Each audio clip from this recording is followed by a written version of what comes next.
দেখো, ডাব্লিউবিতে ফেল হয়েছো, আরও অন্যান্য পরীক্ষায় ফেল হয়েছো, ফেল মানুষের জীবনে আসবেই, ব্যর্থতাকে স্বীকার করে নিতে হবে।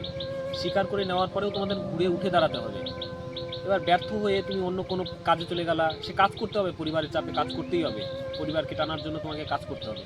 কাজ করার সাথে সাথে সাথে তোমাকে পড়াশোনাটাও কিন্তু চালিয়ে যেতে হবে। ব্যর্থ হয়েছে, আমি নিজেই পরপর 3-4টা পরীক্ষায় ব্যর্থ হলাম কিছু কিছু নাম্বারের জন্য। ডাব্লিউপিতে ফেল হলাম 1 নাম্বারের জন্য, আরপিএফে ফেল করলাম, আরপিএফে এসআইয়ে ফেল করলাম, কনস্টেবলে ফেল করলাম। এবার কেপিতে এখন কী হবে বলা যাচ্ছে না, কেপি রেজাল্ট বেরোয়নি। তো তোমাদের জন্য একটা আমি সম্ভাব্য কাট আপ নিয়ে এসেছি কলকাতা পুলিশের। তা এবার কাট আপটা অনেক কম যাবে। কাট আপটা কম যাওয়ার অনেক কারণ আছে, কারণ তোমরা দেখতে পাচ্ছ ডাব্লিউবি কনস্টেবলে যাদের 12,000 ভ্যাকান্সি ছিল, ওটাতে ওদের কিন্তু জয়েনিং হয়ে যাবে ফেব্রুয়ারি মার্চের মধ্যেই। ওদের যদি জয়েনিং হয়ে যায়, কলকাতা পুলিশের কিন্তু এখনও রেজাল্ট বেরোয়নি, কারণ ওরা চাইছে যাতে সিট পুরোপুরি বুক হয় কলকাতা পুলিশের।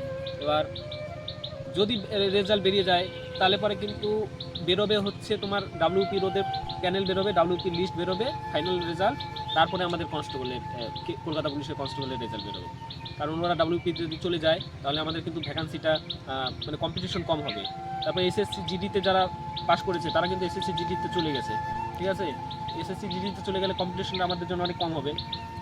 আর পাস ভালোই করাবে, এবার যতগুলো শোনা যাচ্ছে 15 গুণের ওপরেই পাস করাবে। 15 গুণের ওপরে পাস করালে আমাদের কাট অফটা এবার কম যাবে, কারণ কাট অফ যদি কম যায়, তাহলে অনেক মানুষ চান্স পাবে।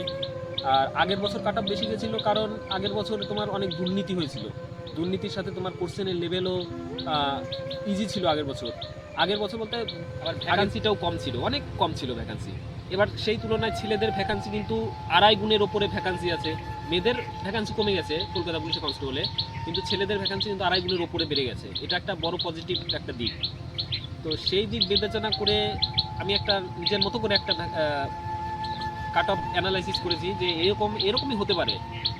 কারণ যেগুলো করলাম, গবেষণা করলাম, যে এর থেকে বেশি ভ্যাকান্সি কাট অফের কথা যদি এখন বলি, তাহলে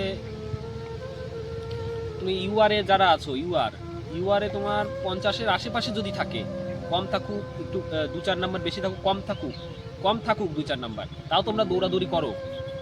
কারণ বলা যাবে না কি হবে, বলা যাবে না। তোমরা যারা ইউআর 50-এর নিচে আছো বা 50-এর থেকে উপরে আছো, তারা তো দৌড়াবাই। 50-এর নিচেও যারা আছো, 45 পর্যন্ত 45 আছো যারা, তারাও দৌড়াও। আর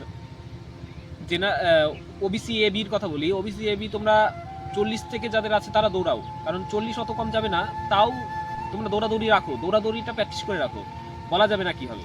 এসসি এসটি যারা আছো, এসসি যারা আছো, তোমার 40 থেকে 45 এরকম একটা কাট অফ যাওয়ার সম্ভাবনা আছে, প্রবল সম্ভাবনা। 40 থেকে 45 তোমরা দৌড়াদৌড়ি করো। যাদের 30-এর 35-এর ওপরে আছে, তারা নিশ্চিন্তে দৌড়াও। এসটিতে তো আরও কম যাবে। তোমরা দৌড়াদৌড়ি শুরু করে দাও। দৌড়াদৌড়ি যদি না করে থাকো, দৌড়াদৌড়ি শুরু করে দাও। কারণ কাট অফ যদি কম যায় আর রেজাল্ট যদি একবার বেরোয়, তখন কিন্তু তোমরা সুযোগ পাবে না যে দৌড়াদৌড়ি করে। যারা দেখলে তো ডাব্লিউপি কেমন সব ফেল করলো, অতজন 60,000 পরীক্ষার্থী পাশ করেছে, সেখানে আমরা দেখতে পেলাম কত 14-15 হাজার মনে হয় রানে পাশ করেছে। তাহলে এর থেকে কি শিক্ষা নেব, যে আমরা পাশ করি ফেল করি সেটা ভেবে আমাদের লাভ নেই। আমাদের আগে তোমাদের দৌড়াদৌড়িটা ঠিক রাখতে হবে। তোমাদের বডি ওয়েট যাদের কম আছে, তাদের বডি ওয়েটটা ঠিক করো। যাদের চেস্ট কম আছে, চেস্টটাকে ঠিক করো। এই কাট অফ যারা 45-এর উপরে আছে, তারা নিশ্চিন্তে দৌড়াদৌড়ি করো। 45 তার থেকেও কম আছে যারা, দৌড়াদৌড়ি করো, খাওয়া দাওয়া ঠিকঠাক করো। আর সবাইকে বলবো best of luck, all the best.